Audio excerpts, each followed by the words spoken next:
Thrissur MP, കേന്ദ്രമന്ത്രി ഒക്കെയായ cinema നടനുമായ സുരേഷ് ഗോപി ഈ മണ്ടത്തരങ്ങൾ എഴുന്നള്ളിക്കുന്നതിൽ പലപ്പോഴും മുന്നിൽ നിൽക്കുന്നുണ്ട്. അക്കാര്യത്തിലും ഇപ്പോൾ കഴിഞ്ഞ ദിവസം ആറ്റുകാൽ പൊങ്കാലയായിരുന്നു.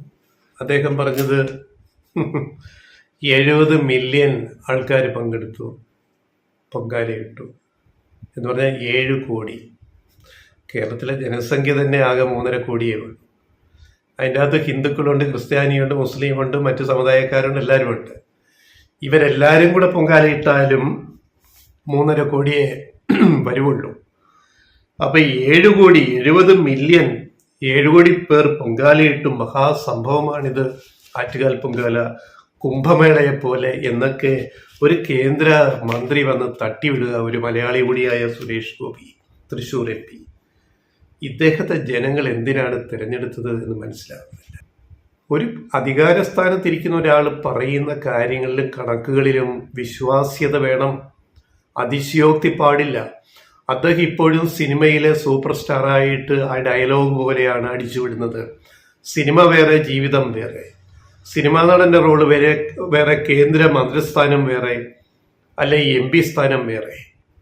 ആ ഒരു തിരിച്ചറിവ് ഇദ്ദേഹത്തിന് ഇപ്പോഴും ഉണ്ടാകുന്നില്ലല്ലോ എന്നാണ് ആറ്റുകാൽ പൊങ്കാലയെക്കുറിച്ച് അദ്ദേഹം പറഞ്ഞത് കണ്ടപ്പോൾ നമുക്ക് തോന്നിയത്.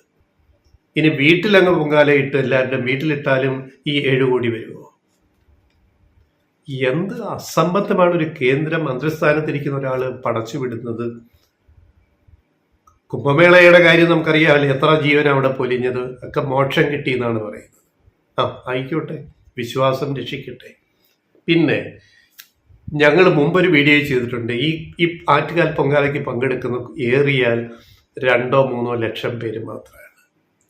ഇത്ര സ്ക്വയർ ഫീറ്റിൽ ഇത്ര അടുപ്പ് വെച്ചിട്ട് തിരുവനന്തപുരം നഗരത്തിൽ ഈ പൊങ്കാല നടത്താൻ അവിടെ വരുന്ന ജനസംഖ്യ, ആണുങ്ങൾ പെണ്ണുങ്ങൾ പൊങ്കാല എടുക്കുന്നു, അവർക്ക് പൊങ്കാല ഇടുന്നു, അവർക്ക് കൂട്ടുവരുന്ന ആണുങ്ങൾ എല്ലാം കൂടെ കൂട്ടിയാലും ഒരു 2-3 ലക്ഷത്തിനപ്പുറത്തൊന്നുമില്ല. അതാണ് മാധ്യമങ്ങൾ 20 ലക്ഷം, 30 ലക്ഷം, 40 ലക്ഷം, പിന്നെ 50 ലക്ഷം വരെ ആക്കി മാധ്യമങ്ങൾ വരുന്ന സ്ത്രീകളുടെ കണക്ക്. സ്ത്രീകളുടെ ശബരിമല എന്ന മേൽവിലാസവും കൊടുത്തു. ഇത് തുടങ്ങി വെച്ചത് മാതൃഭൂമിയുടെ തിരുവനന്തപുരം എഡിഷൻ എത്രയോ നാൾ മുമ്പ് തുടങ്ങിയ കാലത്താണ്. മാതൃഭൂമിയുടെ തിരുവനന്തപുരം എഡിഷൻ കേരളകൗമുദിയെയും മനോരമയും മത്സരിക്കാൻ വേണ്ടി തുടങ്ങിയ കാലത്ത് തീരുമാനിച്ച ഒരു തീരുമാനമാണ് കളറിൽ പത്രം ഇറക്കുക, കളർ ഫോട്ടോസിൽ പൊങ്കാല ആഘോഷിക്കുക. അങ്ങനെയാണ് പൊങ്കാല ഇങ്ങനെയായത്.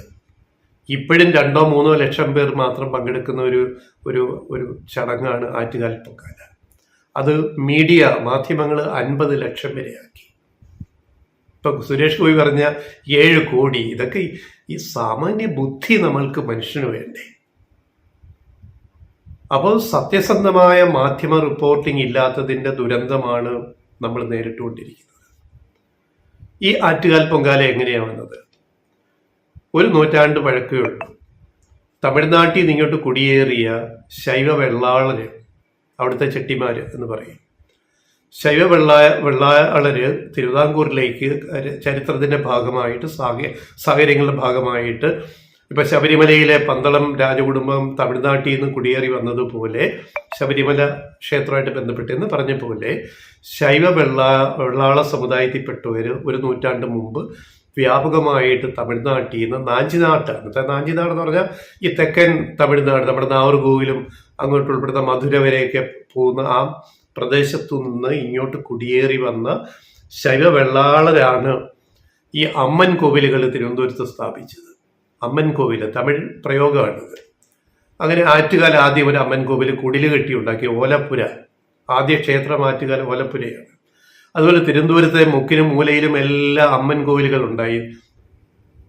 അപ്പോൾ ഒരു 100-150 അമ്മൻ കോവിൽ കാണും തിരുവനന്തപുരം നഗരത്തിനുള്ളിൽ തന്നെ. അതിൽ ഏറ്റവും പ്രമുഖ അമ്മൻ കോവിലാണ് ആറ്റുകാൽ ക്ഷേത്രം.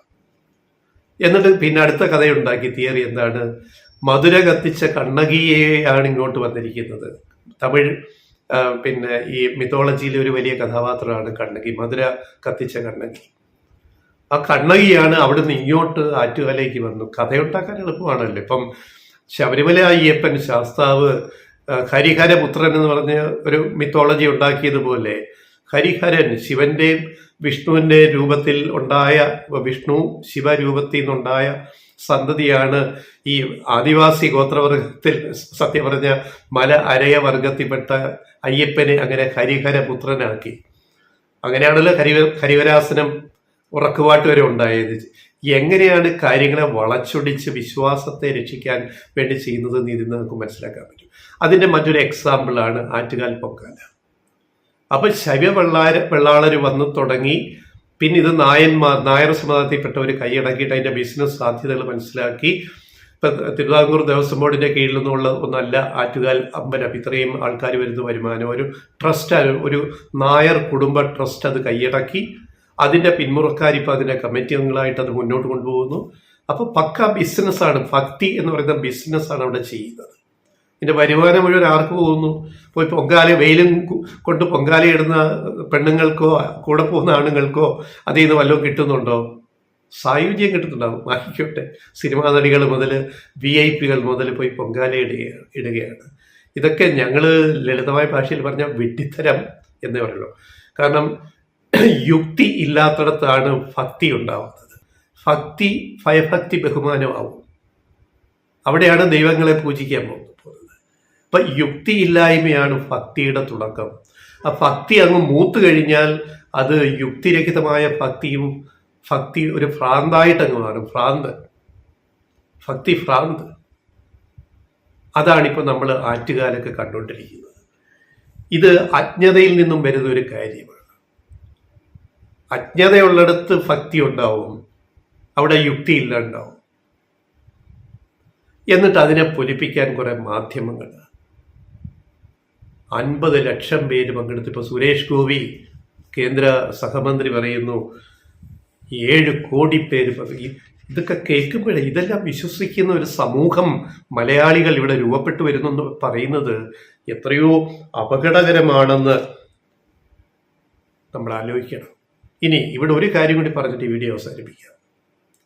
24 മണിക്കൂറിൽ ഇത്രയധികം ടൺ കണക്കിന് മാലിന്യം, പ്ലാസ്റ്റിക് വേസ്റ്റ് ഉൾപ്പെടെ സർവ്വസന്നാഹങ്ങളും, ടാർ റോഡ്, ടൈൽസ് ഇട്ട റോഡുകളെല്ലാം പൊങ്കാല അടുപ്പ് കത്തിച്ചിട്ട് ആ റോഡുകളെല്ലാം വെടിച്ച് കീറി.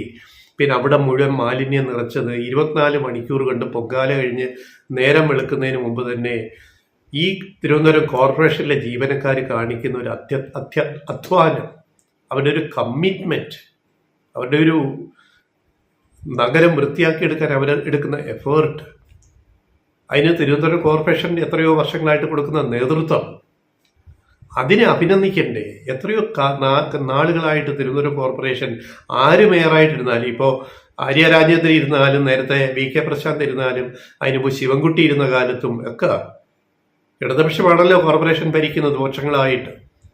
ഇത്ര കൃത്യമായിട്ട് ഈ നഗരത്തെ വൃത്തിയായിട്ട് സൂക്ഷിക്കുന്ന കോർപ്പറേഷൻ ഒരു ബിഗ് സല്യൂട്ട് അടിക്കണം. വിശ്വാസം അങ്ങ് മൂത്തു കഴിഞ്ഞാൽ അന്ധവിശ്വാസമാവും. യുക്തി ഇല്ലാണ്ട് വിശ്വാസം വളരും. അതിനെ സപ്പോർട്ട് ചെയ്യുന്ന അധികാരികൾ, ഭരണത്തിയിരിക്കുന്നവർ, അതാരായാലും. അപ്പോൾ ഈ നാട് എവിടേക്കാണ് പോകുന്നത്? ഏറ്റവും വലിയ ബിസിനസ് ഭക്തി ബിസിനസ്സാണ്. അത് ചക്കുളത്തുകാവിലായാലും, അടുത്ത കാലത്തല്ലേ ചക്കുളത്തുകാവ്, മുമ്പ് ചക്കുളത്തുകാവ് ഉണ്ടായിരുന്നു. എന്നാ ഈ ചക്കുളത്തുകാവ് വന്നത്? ആറ്റുകാൽ പൊങ്കാലയ്ക്ക് പോലെ അടുത്ത ബിസിനസ്സാണ് സ്ത്രീകളുടെ മറ്റേ ശബരിമല, രണ്ടാമത്തെ ആണ് ഇവിടെ ചക്കുളത്തുകാവ് തിരുവല്ലയ്ക്കടുത്ത് എന്നാ പറയുന്നത്. അവിടെയും ആയിരക്കണക്കിന് സ്ത്രീകളാണ് പോകുന്നത് അവിടുത്തെ ഉത്സവത്തിന്. ഇതിന്റെ കാശ് എവിടേക്കാണ് വന്നത്? അതൊരു കുടുംബത്തിന്റെ ട്രസ്റ്റിലേക്ക് പോകുന്നു. ഭക്തി ഏറ്റവും വലിയ ബിസിനസ്സായിട്ട് മാറിയിരിക്കുന്നു. അതിന് 2 ഉദാഹരണങ്ങളാണ് ആറ്റുകാൽ പൊങ്കാല, 2 ചക്കുളത്തുകാവിലെ ഉത്സവം. ഈ 2 കാര്യങ്ങൾ ഏറ്റവും അടുത്ത കാലത്ത് വന്ന 2 കാര്യങ്ങൾ. വേറെ പലതും ഉണ്ട്, എല്ലാം പറയാൻ പോയാൽ നീണ്ടുപോകും. അതുകൊണ്ട് നിർത്തുന്നു.